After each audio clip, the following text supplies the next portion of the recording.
آپ کے کردار کی چمک اتنی ہونی چاہیے کہ لوگ آپ کے قریب آئیں۔ ہم نے ساری زندگی لوگوں کو دور پھینکنے کا کام کیا، رشتہ داروں کو دور پھینکا، ہمسایوں کو دور پھینکا، دوستوں کو دور پھینکا۔ ذرا لوگوں کو قریب بھی کرو، پیار سے نیڑے بھی کرو۔ مولاي صل وسلم دائما ابدا على حبيبك خير الخلق كلهم۔ اسلام نے مسلمان کی تعریف فرمائی ہے نا، المسلم من سلم المسلمون من لسانه ویدہ۔ مسلمان کون ہے؟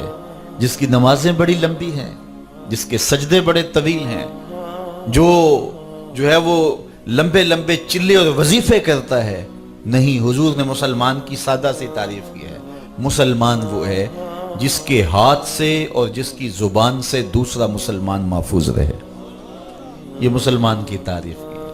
اس کا ہاتھ کسی پہ ظلم نہ کرے، اس کی زبان کسی کے خلاف نہ کھڑی ہو، زبان سے کسی کی غیبت نہ کرے، زبان سے جھوٹ نہ بولے، زبان سے سب و شتم نہ کرے، زبان کے تیر نہ برسائے۔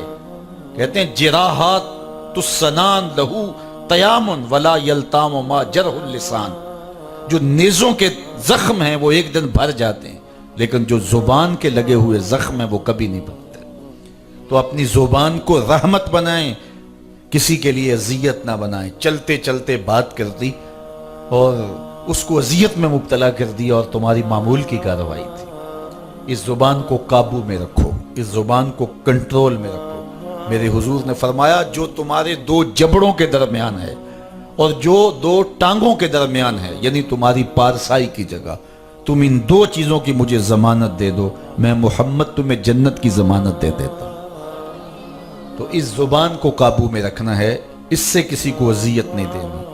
مسلمان لعان نہیں ہوتا، مسلمان گالیاں دینے والا نہیں ہوتا، مسلمان کسی کی عزت اور آبرو نہیں اچھالتا، پگڑیاں نہیں اچھالتا، کسی کا نقصان نہیں چاہتا۔ المسلم من سلم المسلمون من لسانہ ویدہ۔ مسلمان وہ ہوتا ہے کہ جس کی زبان سے اور جس کے ہاتھ سے کسی دوسرے مسلمان بھائی کو تکلیف نہ پہنچے۔ وہ ایک رحمت کا وجود ہوتا ہے، وہ ایک پیکر خیر ہوتا ہے، اس کا وجود اللہ تعالیٰ جل شانہ کا انعام ہوتا ہے۔ تو اس کی مخلوق کو راحت پہنچائیں، اس کی مخلوق کے لیے رحمت بن جائیں اور لوگوں کے دکھ درد بانٹیں، ان کی اذیتیں ختم کریں۔ بھلے تمہارا کوئی دشمن ہی کیوں نہ ہو، اس کے ساتھ بھی خیر خواہی کرو، اس کے ساتھ بھی اچھائی کا سلوک کرو۔ وہ دشمن بھی ایک دن تمہارا دوست بن جائے گا۔ میرے حضور کی سیرت اگر آپ پڑھیں تو لوگوں نے کیا کچھ نہیں کیا ہے، لیکن طائف کے بازاروں میں جب پتھروں سے حضور کو لہو لہان کر دیا اور نالین خون سے بھر گئے تو آقا کریم سے کہا ان کے لیے بد دعا کر دیجئے۔ فرمایا میں زحمت نہیں رحمت بن کے آیا۔ تو پھر کیا اس کے نتیجے برآمد ہوئے؟ ایک لفظ اس وقت حضور نے کہا تھا، مجھے ان کی نسلوں سے ایمان کی توقع ہے۔ یہ نہیں تو ان کی نسلیں ایمان لے آئیں گی۔ تبلیغ کا صلہ نقد ہی ہم لے لیتے ہیں کہ ابھی ہمیں فارغ کرو، نہیں، کبھی دوسری نسل پر بھی صلہ چھوڑنا پڑتا ہے۔ تو مجھے ان کی نسلوں سے ایمان کی توقع۔ اور کیا ہم اس بوڑھی عورت کا تذکرہ بھول جاتے ہیں جو اپنے گھر کے تھڑے پر اپنا سامان باندھ کے بیٹھی تھی؟ اس نے سنا تھا کہ یہاں ایک جادوگر رہتا ہے جو لوگوں کے دھرم لوٹ لیتا ہے، اور وہ منتظر تھی کوئی آئے اور اس بوجھ کو میرے کندھے پر لاد دے اور میں اپنے میکے چلی جاؤں۔ ساری زندگی بتوں سے وفا کرتے گزاری ہے، تو کہیں ایسا نہ ہو کہ جادوگر مجھے ملے اور میرا دین چھین لے۔ میں نے لات، منات، حبل، عزا، یعوق اور یعوس اور نصر کی پیروی کی ہے۔ میں نے اپنے آباء و اجداد کے معبودوں کو مانا ہے۔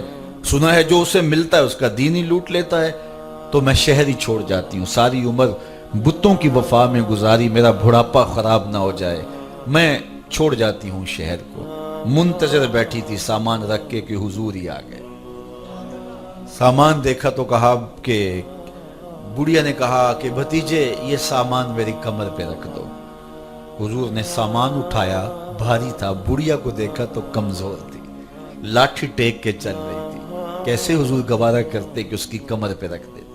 کہا بڑھیا اگر کہو تو یہ سامان جہاں چاہتی ہو میں خود ہی نہ پہنچا آؤں۔ کہا کہ یہ تو کمال مہربانی ہوگی، حضور سامان اٹھا لیا اور بڑھیا کے ساتھ چل رہے ہیں، اور وہ راستے میں میٹھی میٹھی باتیں کر رہی ہے کہ بیٹے میں کبھی بھی یہ شہر نہ چھوڑتی، ام القریٰ ہے، شہروں کی ماں ہے، یہ کیا خوبصورت شہر ہے، لیکن مجھے پتہ چلا یہاں ایک جادوگر ہے جو لوگوں کے دھرم لوٹ لیتا ہے۔ میں نے کہا کہ ساری زندگی بتوں سے وفا کرتے گزاری ہے، کہیں ایسا نہ ہو کہ مجھے بھی ملے اور میرا دین لوٹ لے، میں شہر چھوڑ کے جا رہی ہوں۔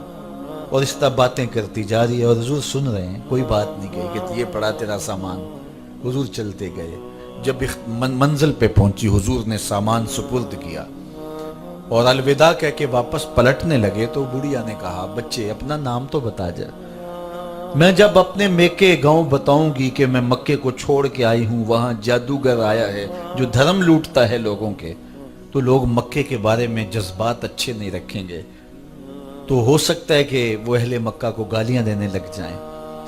تو میں انہیں یہ بھی بتاؤں گی اگر جادوگر وہاں آیا ہے تو ایسے سالے جوان بھی وہیں رہتے ہیں جو بوڑھوں کی مدد کرتے ہیں، دکھیوں کے کام آتے ہیں، تو میں تیرا نام بتا بتا کے ان کو کہوں گی اور تجھے دعائیں دیا کروں گی۔ تو حضور مسکرا کے کہا بڑھیا پھر جس جادوگر سے تو بھاگتی آئی ہے میں وہی تیرے سامنے کھڑا ہوں، میرا نام ہی محمد ہے صلی اللہ، درود پڑھنے کو جی نہیں چاہتا پڑھو صلی اللہ علیہ وسلم، کہا میرا نام ہی محمد ہے صلی اللہ علیہ وسلم۔ اس نے کہا سچ سے؟ کہا ہاں میرا نام ہی محمد ہے صلی اللہ علیہ وسلم۔ اس نے کہا اچھا پھر آپ کا جادو میرے پہ چل گیا ہے، تیری تک کے ادامہ میں مرید ہو گئی۔ تو یہ تھا کردار، آپ کے کردار کی چمک اتنی ہونی چاہیے کہ لوگ آپ کے قریب آئیں۔ ہم نے ساری زندگی لوگوں کو دور پھینکنے کا کام کیا، رشتہ داروں کو دور پھینکا، ہمسایوں کو دور پھینکا، دوستوں کو دور پھینکا۔ ذرا لوگوں کو قریب بھی کرو، پیار سے نیڑے بھی کرو، محبت سے باہوں میں سمیٹو بھی، ایک اچھے معاشرے کی تشکیل کے لیے مددگار بن جاؤ۔ چھوٹا سا گاؤں ہے، چھوٹا سا شہر ہے، چھوٹا سا محلہ ہے، بستی ہے، برادری ہے، ایک دوسرے کے قریب کرنے کی کوشش کرو۔